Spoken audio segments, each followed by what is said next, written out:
पंतप्रधान मोदींच्या सोलापूरमधल्या सभेला उष्णतेचा फटका बसण्याची शक्यता आहे। सोलापूरमध्ये काल 43.7 अंश सेल्सिअस इतक्या तापमानाची नोंद झाली आहे आणि सरासरीपेक्षा सर्वाधिक असं हे तापमान आतापर्यंत नोंदवलं गेलंय। सोलापुरातला आजही उष्णतेचा पारा हा चढाच राहणार आहे आणि त्यात भर दुपारी 1 वाजता पंतप्रधानांची मोदींची ही सभा सोलापूरमध्ये होती। त्यामुळे मोदींच्या सभेला कशा प्रकारे प्रतिसाद मिळतोय, किती सोलापूरकर या सभेसाठी आज उपस्थित राहतात हे बघणं महत्त्वाचं ठरणार आहे। एकंदरीतच इथल्या परिस्थितीचा आढावा घेतलाय आमचे प्रतिनिधी अभिषेक अदेप्पा यांनी।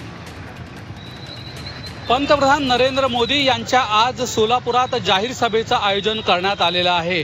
सोलापुरात आज दुपारी 2 वाजता पंतप्रधान नरेंद्र मोदी यांचं आगमन होणार आहे।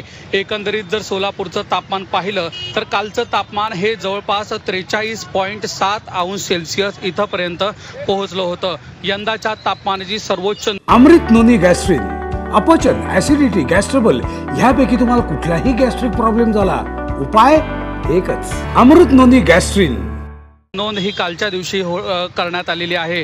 अशा तापमानातच भर दुपारी पंतप्रधान नरेंद्र मोदी यांची सभा होत असल्याने नेमका या सभेला प्रतिसाद कसा मिळतो हे देखील पाहणं महत्त्वाचं ठरणार आहे। शहरातील मुख्य चौकाची परिस्थिती जर आपण पाहिली तर अतिशय तुरळक गर्दी या ठिकाणी दिसून येत आहे। नागरिक हे काळजी घेऊन रस्त्यावर फिरताना आपल्याला दिसून येत आहेत। त्यामुळे ज्या पद्धतीनं सोलापुरातील तापमान वाढत आहे त्याच पद्धतीनं सोलापूरच्या लोकसभेचं देखील तापमान वाढताना दिसून येत आहे। त्यामुळं पंतप्रधान नरेंद्र मोदी यांच्या या सभेकडे सर्वांचे लक्ष लागून राहिले आहे।